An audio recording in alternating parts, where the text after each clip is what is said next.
Prisioneiro está aquele que é escravo de qualquer vício, não aquele que é livre mentalmente.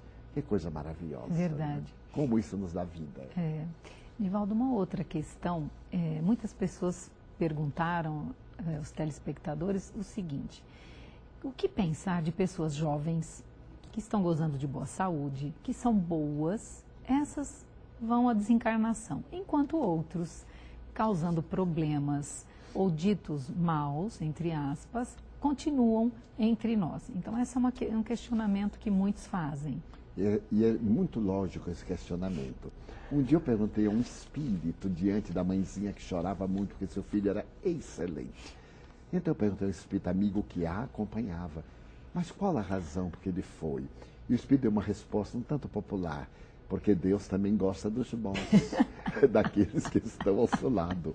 Os maus necessitam de ficar na terra para depurar-se e para servirem de pedra de tropeço para o outro, para os pais negligentes de ontem, que agora têm que carregá-los para poder reeducá-los. E aqueles que, cumprindo as suas tarefas, vieram, adornaram a vida de beleza por um momento, completaram a sua jornada, voltam à pátria, saíram da universidade, vão agora fazer pós-graduação ou doutorado em outra dimensão. A Terra é a bendita escola, mas eles precisam de evoluir e arrastarão os seres amados que lhes proporcionaram esta vitória. Por isso é muito comum a morte na sua jornada selecionar os bons e deixar os maus, para que possam expungir e depurar-se. E aí, só mais um apêndice a respeito, então, da pena de morte, não é? Quer dizer, não adianta em nada, é uma falência nossa, essa atitude, porque a pena de morte nada mais faz do que aqueles ditos maus serem... E é o fracasso da legislação humana. A sociedade, como não pôde educar, mata. É um ato de vingança covarde, porque o indivíduo que está condenado à prisão perpétua ou à morte, no caso em tópico, esse indivíduo, quando sabe que matando o indivíduo vai para a câmara de gás ou para a cadeira elétrica, ele matará outro e outro e outro, porque não tem uma pena máxima além dessa que já é máxima. E depois, como dizem os espíritos nobres, o homem não tem o direito de matar em circunstância nenhuma, razão pela qual nós, os espíritas, somos contrários ao aborto provocado, à pena de morte, à eutanásia, ao suicídio. Nós deveríamos colocar, em vez de pena de morte, pena de vida, para que o infrator resgate, em relação à sociedade, os danos que ele proporcionou, dando-lhe educandários, como deveriam ser os presídios, reeducandários, em áreas agrícolas onde pudessem produzir, preparando-os para determinadas profissões exercidas, mesmo nas penitenciárias, que os dignificassem e que pudessem ser úteis à sociedade à qual eles prejudicaram. Portanto, a pena de morte é uma das manifestações selvagens do nosso atavismo ancestral. Uma outra pergunta, Divaldo, é com relação à morte encefálica. Como a doutrina espírita entende a morte encefálica antes mesmo do seu diagnóstico clínico? Porque através da morte encefálica, o espírito que ludibriou as leis, através de um suicídio em existência anterior, ali fica imantado ao corpo, resgatando dolorosamente, durante o período em que isso ocorra. No caso, muitas vezes, da morte encefálica sem a morte cerebral, nós estamos diante de uma necessidade do espírito partir inesperadamente ou ficar, às vezes, preso à matéria em decomposição por um longo período, como também ocorre muitas vezes nesses largos períodos em que o paciente está morto clinicamente, no entanto, não desencarna pela morte encefálica. São períodos de resgate daqueles anos que foram ludibriados através do suicídio, quando o indivíduo desejou encurtar as suas penas e ludibriou-se pensando que estava enganando as leis. A divindade dispõe de mecanismos autorreparadores para todos aqueles que são infratores da lei.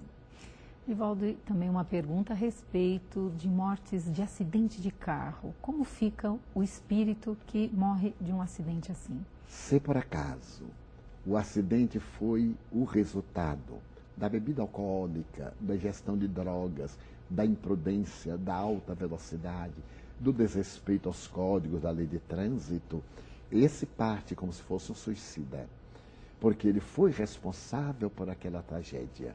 No entanto, se ele foi vítima da provocação de um outro que lhe bateu no carro, que atravessou o sinal na hora indevida, ou ele foi acidentado por esta ou aquela circunstância, por um problema mecânico do veículo, o equivalente, ele conclui uma prova de maneira dolorosa, mais para quem fica do que para ele, porque logo os benfeitores vêm e retiram-no dos escombros, porque ele foi vítima, e a dor maior é dos familiares, que o perdem, entre aspas, naquela situação dolorosa. Estamos sempre diante dos códigos da lei de causa e efeito. Não existem vítimas. Existem pessoas endividadas no processo da reparação. E aonde estiver o endividado, aí está a lei fazendo a cobrança. Agora, nós precisamos fazer um pequeno intervalo, Divaldo. Você que está em sintonia, continue, porque já já voltamos com o programa Transição, a visão espírita para um novo tempo.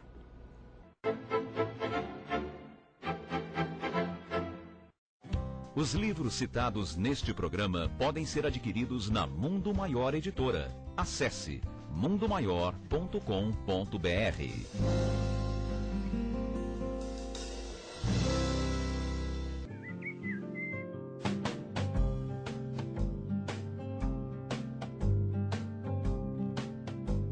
Rádio Boa Nova, a comunicação em prol de um mundo de regeneração. Clube do Livro Amigos do Espiritismo. Ficando sócio do clube, você receberá em sua casa os melhores lançamentos de livros espíritas. Não perca essa oportunidade de ter os melhores livros pelo menor preço do mercado. Inscreva-se já, ligando 11 2979 2157 ou acesse www.amigosdoespiritismo.com.br.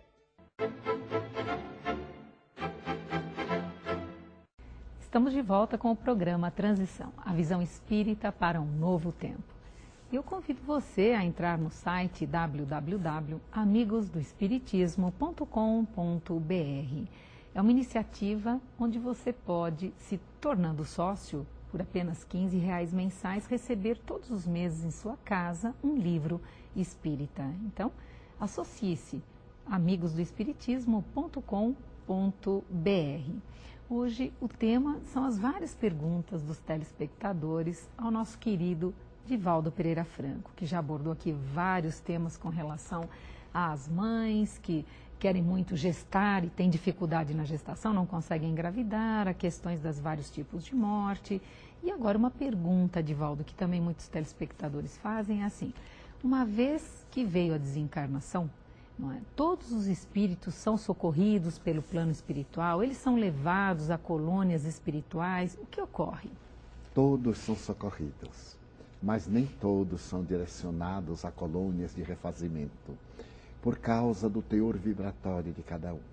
Aqueles que estão apegados à matéria, que jamais pensaram na realidade do mundo transcendente, cuja vida foi assinalada por distúrbios, cujo comportamento foi sempre perverso ou foi indiferente à vida e manta-se aos despojos materiais, e muitas vezes sofrem as sensações da decomposição cadavérica.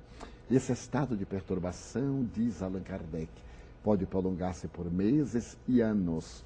E nós temos constatado espíritos que vêm às nossas reuniões mediúnicas e que se encontram no além vinculados às doenças hospitalares, aos acidentes de que foram vítimas, como se tivessem ocorrido naquele momento, decênios depois.